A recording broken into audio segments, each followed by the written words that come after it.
The Houston Texans are on pace to do something that we have not seen this team do in quite some time. If the regular season was to end today, the Houston Texans would actually be in the wild card, and after a 30-27 win against the Cincinnati Bengals, the Houston Texans look better than ever. So in today's video, I wanted to talk a little bit about this Houston Texans team, as well as talk about whether or not this team has legitimate chances to potentially win a Super Bowl within the next 5 years. Let's start off with just some general stats about this team. For starters, this team averages 24.1 points per game, which ranks the 10th highest in the NFL. On offense, they average 372.6 yards per game, 5.7 yards per play, as well as 2.4 touchdowns per game. And in general, this is probably a top 10 offense in the entire NFL. And on the defensive side of things, it's not the greatest defense in the world, but it definitely is a lot better than what I think most people thought they would be. Defensively, they hold opposing offenses to only 21.3 points per game, which ranks them dead in the middle of the rest of the NFL. They hold opponents to only 2.2 touchdowns per game, which ranks them number 14th. And on third down, they hold their opponents to a 41.94 conversion rate. And in total, there's a lot to really love about this Houston Texans offense, which we're going to talk about first. For starters, this team does a really good job of being extremely balanced. About 57% of their snaps are going to end up being pass plays, with about 43 of their snaps being run plays, which I'll give credit to this team for doing, because oftentimes when teams aren't able to run the ball as effectively as they would like, they oftentimes will give up on their run game. At the end of the day, this is a team that doesn't really have a great run game. Their leading rusher is Devin Singletary with only 359 yards, whereas Dameon Pierce, who's had some injuries this year, only has 327. But despite the fact they only average 3.6 yards per rush, which ranks them 30th in the NFL, they run the ball 27.6 times per game, which would be the 13th highest in the league. Yet despite the fact they struggle to run the ball, this team is still really good on offense. And a big reason why is, of course, their rookie quarterback CJ Stroud. On the year, CJ Stroud has 2,626 yards with a 61.6 completion percentage, 15 touchdowns, and 2 interceptions. You can compare CJ Stroud's stats with basically every quarterback in the entire NFL, and you can make a case that CJ Stroud is having a better statistical season than those players. Stroud has been astronomically amazing this year. He's definitely had some rookie moments where I think he'd like to take back a throw here or there, but despite that, he is playing arguably like a top 10 quarterback in the entire league right now. And this was a guy who many people questioned whether or not he would actually be able to translate his Ohio State performances into the NFL level. And this guy has been able to do just that. Again, 15 touchdowns to only 2 interceptions through a 9-game sample size is just ridiculous. And I think it's even more ridiculous when you actually look at the expectations for not only him as a player, but this team in general. There was legitimate talk of CJ Stroud not being that great of a prospect after his week 1 performance in the preseason. If you guys look back at his preseason campaign, he honestly was really bad. And then if you looked at his first start against the Baltimore Ravens, he had 242 yards, 0 touchdowns, and 0 interceptions, and a 78.0 rating. So early on this year, there was a lot of speculation regarding how good of a player he actually was. Now, despite that, I was extremely high on CJ Stroud. I had him ranked as my number 1 quarterback in this past draft, and I currently would probably rank him in the top 10 of NFL quarterbacks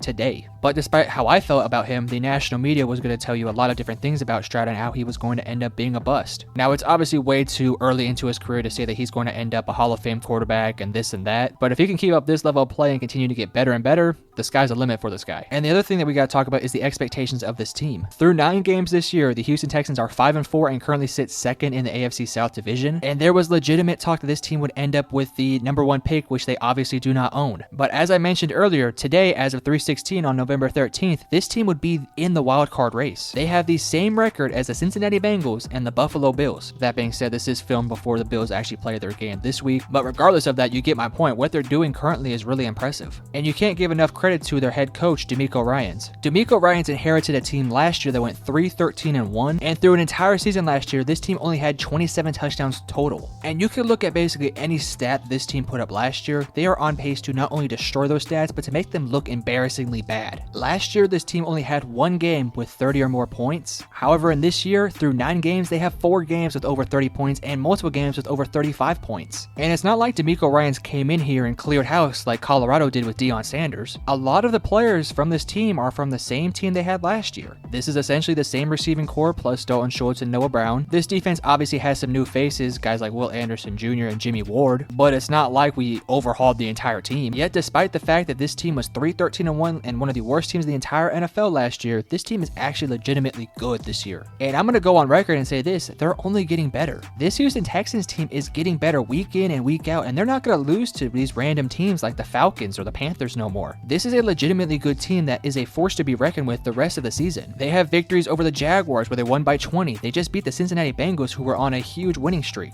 And to take it one step forward, if you look into the future of this team and the teams they have to go up against, they have an extremely winnable schedule. winnable. Next week, they face the Arizona Cardinals, which should be a pretty easy victory for them, despite the fact that Kyler Murray looked pretty good last week. They have a visit with the Jacksonville Jaguars, which is definitely not going to be an easy game, but given the fact they won by 20 in their last meeting, I could definitely see this being a victory for the Houston Texans. Then they have 3 matchups against the Denver Broncos, the New York Jets, and the Tennessee Titans. All 3 of those games are very winnable. Then you have a meeting with the Cleveland Browns, which, by the way, the Cleveland Browns just beat the Baltimore Ravens, so give them their flowers, but that is also a pretty winnable matchup. You then have the Titans and the Colts to finish off your season, which again, very winnable matchups for this Houston Texans team. So let's play the hypothetical game real quick, and let's hypothetically say that this team loses to only the Jaguars and the Browns. Then this team would not only finish with a 10+ winning season, but they would be 11-6 on the year, and they would be 11-6 and probably in the playoffs. And I'll tell you this, I don't think any team would want to play CJ Stroud and this Texans team in the playoffs, because they play good offensively and they're pretty solid defensively. And if this team can somehow make that turnaround from being 3-13-1 to 11-6 and in the playoffs, that would be one of the craziest turnarounds we've ever seen in franchise history. I know some people might say, well, look at the Giants last year and how they're able to turn their ship around in just one quick season. But the Giants already had a bunch of established older players. Daniel Jones was not a rookie no more. I believe he was in 3 years into his career at that point. You had a defense that was full of veterans. You had an offensive line that had a lot of veterans, plus Evan Neal. And of course, you had Saquon Barkley. And while that was a great turnaround, it wouldn't have been as crazy as I believe this turnaround for the Texans has been. This is essentially the same Houston Texans team from last year, plus a rookie quarterback and a defensive lineman who's also a rookie, and they're winning games. And unlike the New York Giants, who are now struggling to get their feet off the ground, this Texans team is only going to get better. Sure, they won't have their first round pick next year, but even if they did have their first round pick, the way things are going, it wouldn't have been that valuable. And with the first round pick that you did use in this upcoming draft, you got Will Anderson Jr., who's having a great rookie season. And if you were able to only trade your first round pick from this upcoming draft, which will probably land between the 17 to 22 range,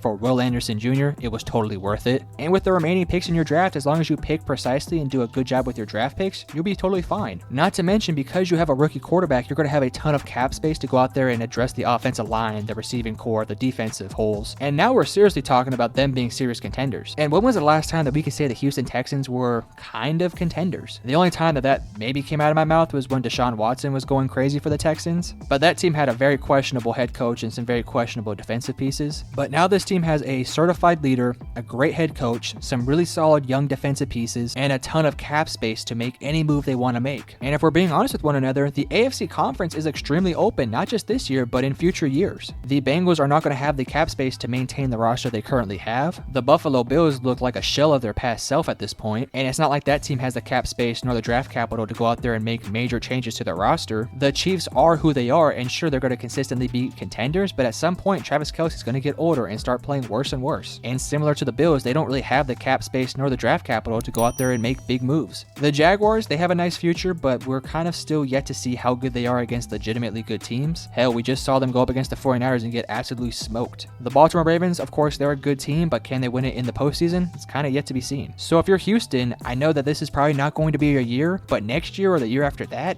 the more development that CJ Stroud gets, this team is going to have legitimate chances. Now, I know I've sang my praises for the Houston Texans team, and rightfully so, but this Texans team definitely does have some holes and problems that they should look to address. For starters, the offensive line is not great. They're not really great in pass protection, nor are they really great in terms of opening up holes for the run game. You, of course, do have Laramie Tunsil, who's a great offensive tackle, but if I was Houston, I would seriously look at addressing the interior offensive line. I would also probably move Titus Howard back to that right tackle spot. I'm not really sure how George Fant has been able to hold up over there. That being said, this is an offensive line that has dealt with some injuries, so I'm kind of willing to hear it out. I would also go out there and really look for an explosive running back to add to this running back core. I like Dameon Pierce and I like Devin Singletary, and I like some of the things you do get from guys like Mike Boone, but overall you do need kind of an explosive back, sort of like a Devon A-Chain type of player. Those are guys that you could find later in drafts, so I think that should be something that should be pretty easy to address. I would love to see this team get super aggressive in this draft and take a top tier receiver. I like what Nico Collins and Tank Dell have been able to do for this team, but I would love to see this team go out there and get a route running technician to really add a nice piece to this offense. Defensively, I think this team is taking some nice steps forward. The secondary has been kind of a nice surprise, with Steven Nelson having 3 interceptions and Derek Stingley Jr. playing some pretty good football. I think a slot corner would be a nice addition for this team, as well as just overall depth. The linebacking core could use some work. I do like Henry To'oTo'o. I think he was really good out of college, but I want to see it translate to actually on the field stuff. Denzel Perriman has been in the league for years now. I do think it is time to potentially replace him as well. And along the defensive line, there is some nice players, but they're not special by no means. I think Will Anderson Jr. has potential to be a really good 10-sack type of player, but that is something that's just going to take time for him to develop his pass rushing moves.